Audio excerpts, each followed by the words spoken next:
It's September, and while other flowers are fading in the garden, dahlias are just about getting into their stride. But you want to extract the maximum value from those flowers, because when nothing else is around, you have got to rely on them really. But when I first started to grow, I grew loads and loads of them and couldn't combine them in a bouquet. And I also didn't know what to combine them with. And I hadn't grown enough of one particular type of dahlia. So it meant that I couldn't actually use them effectively. So if you'd like to find out what I've learned over the years for managing to get the most out of my dahlias at the end of the season, then have a listen.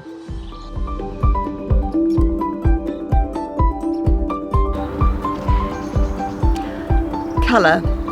So for dahlias, you can get some really bold, saturated colours like this one. I can promise you I didn't order this, and we've all had that, haven't we? But I did order this preference. And I wish somebody years ago had told me to just order and look at a colour palette for dahlias, because we've all done it. When we start off all enthusiastic, we get a whole range of different ones and we just mix and match them, and then suddenly find out that we haven't got enough of the same suite and palette of colours to actually pick together. So I've honed a suite of things from very saturated colours to very desaturated paler colours, including Cafe au lait, which I'll talk about a bit later. But preference is a very pale, but when you look at preference, she's pale and she's cactusy, but she feels quite sophisticated. She feels a little bit more sophisticated than this very, very saturated orange.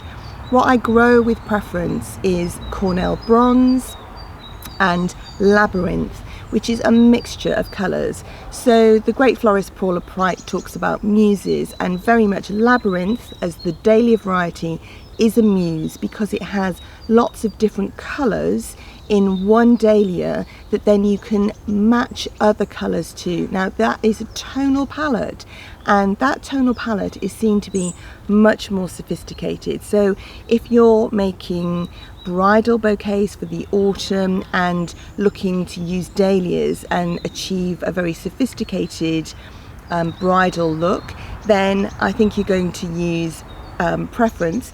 If the bride wants a really super zingy saturated wedding, then you're going to use, this is a big brother, I think. So you have to choose your varieties according to the things that you use them for and the colours that you are looking for. But this is my autumnal, orange from very saturated to more desaturated palette. Dahlias, they come in all different shapes and sizes, and one of the mistakes that I made was when I first grew them, I grew loads and loads of dinner plates because I just love them, the huge heavy heads, but I soon discovered that they were virtually impossible to arrange together. And I also discovered that I needed different sizes and different forms to look very good together.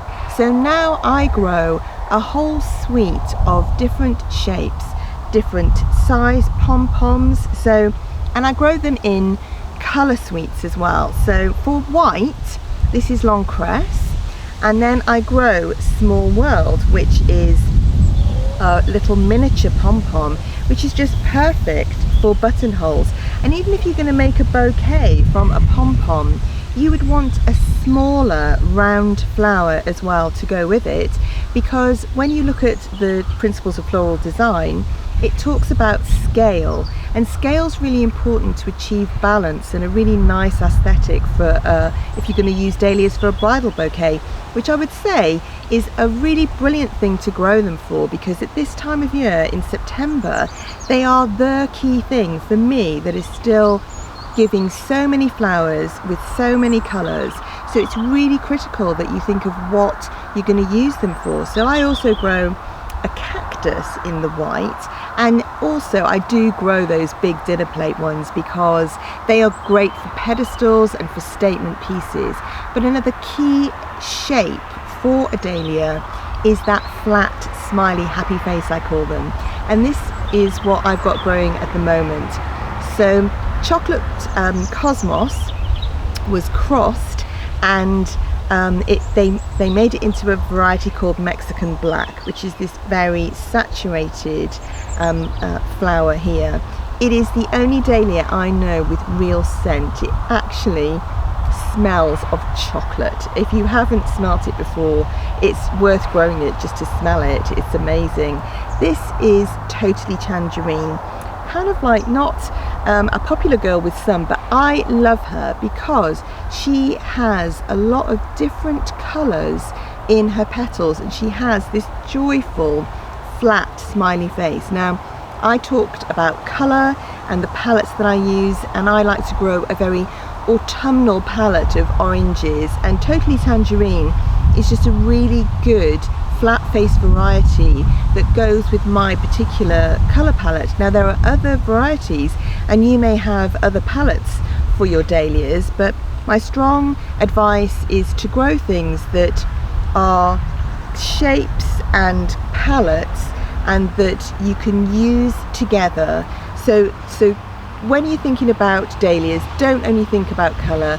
Really critical thing is to think about shape. So dinner plate dahlias, I've already talked about them and they are absolutely beautiful, like labyrinth, but this is the dinner plate dahlia diva, Cafe au lait. If you've never grown it, absolutely do, because once you do, you will always grow it.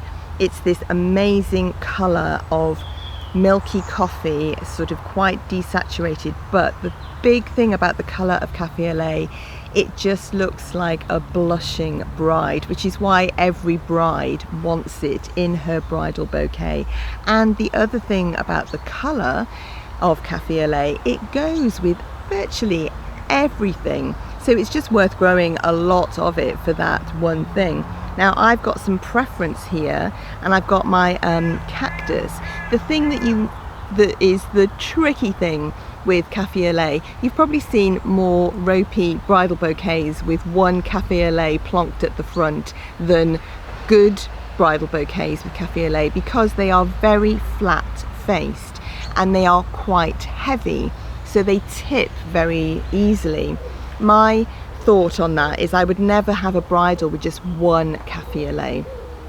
You need at least two, but then to balance that huge head, you need other things. So I put little, and they're not little, but these cactus kind of as a different kind of shape, but also you can see how the colour goes amazingly with this is preference.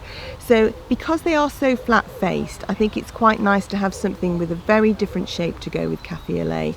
But as a bloom in their own right, as a dinner plate, they can be quite tricky because they go over quite quickly, but I'll talk a bit later on about optimum conditioning for dahlias.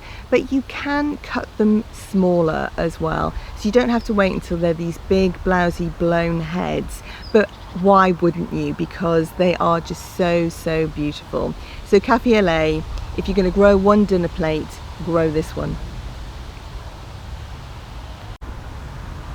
Scale.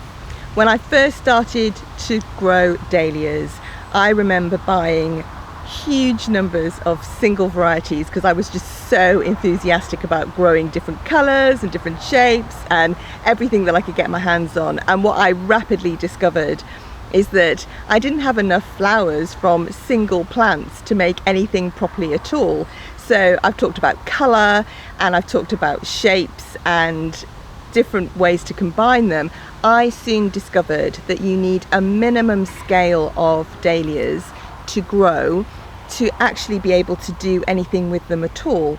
And that's why over the years I have honed down my colour palette, and I also have come to a view on the minimum number of dahlia plants that you really need to grow of any one thing to be able to easily combine them. So if you're growing dahlias for bright market bunches, then it almost doesn't matter, because you can grow single varieties and put them together because you want this very colourful, almost rainbow effect of dahlias. So that suits buying every different type of dahlia but I wanted to grow dahlias for weddings and to have more sophisticated palettes for bouquets, and so I honed that down to at least a minimum of 6 plants per variety with shapes and textures in the same colour palette that would go together.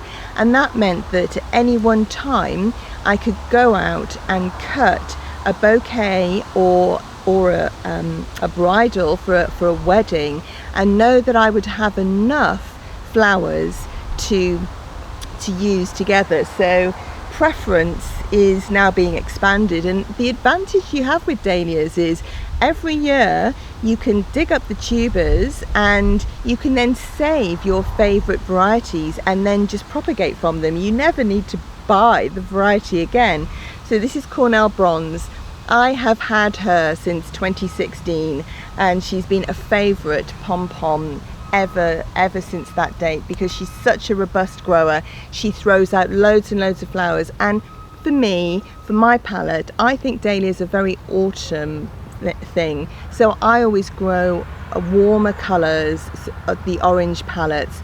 Preference, I've discovered, is a really great variety. Again, lots of flowers, really strong stems, and a different shape and a really interesting shape that happens to go with my favourite Cornell Bronze. So do think about scale, do think about space to grow them, and think about what you're going to use them for, because that will almost dictate the number of varieties that you grow and the shapes of those varieties that you grow.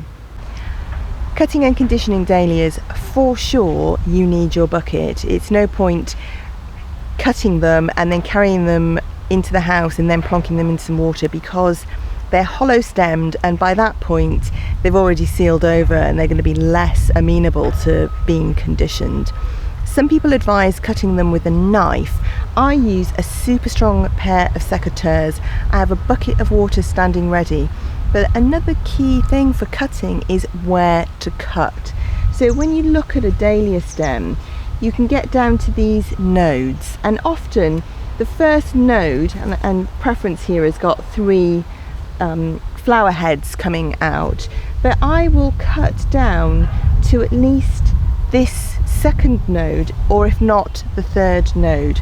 And then you want a super sharp cut with your secateurs. You don't want to crush the xylem, and you just want to cut it immediately and then put it straight in a bucket, and then that way you've got water going up that stem straight away.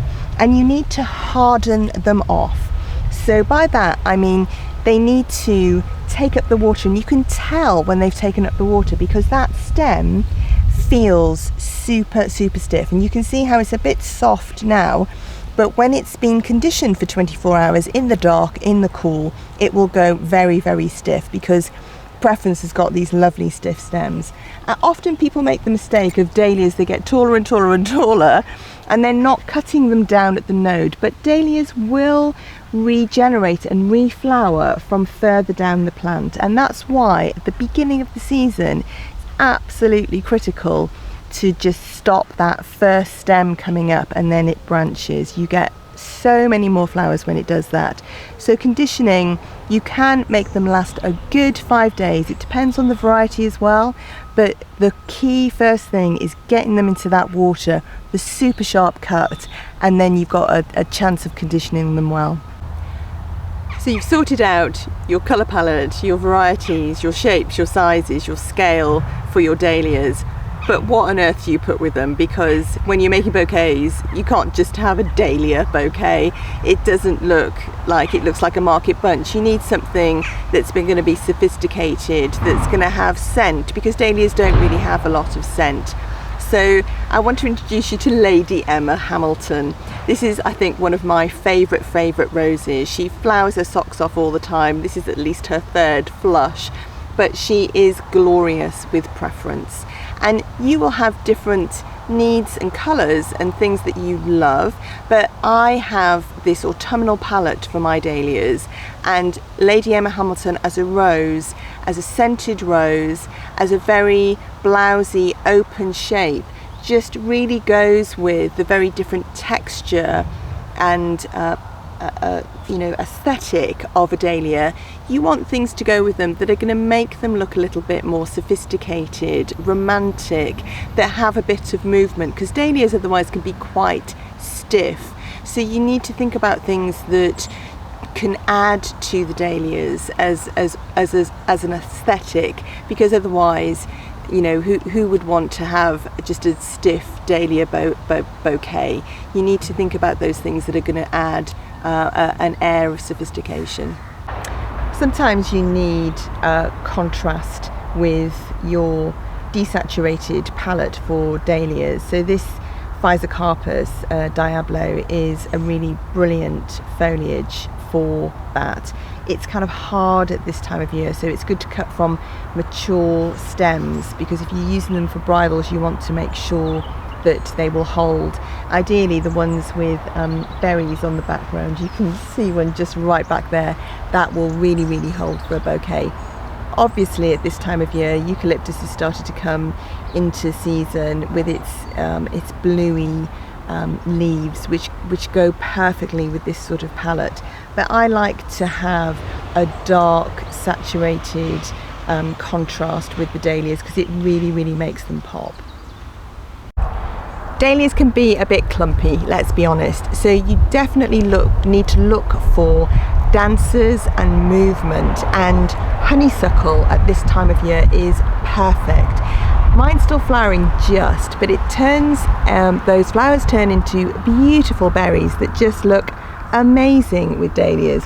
And the other thing that you can use at this time is sweet pea tendrils, anything that gives long stems and movement. Jasmine is another great ingredient, because with those clumpy heads you can soften it with these flowing arcing stems, and that's really important to do.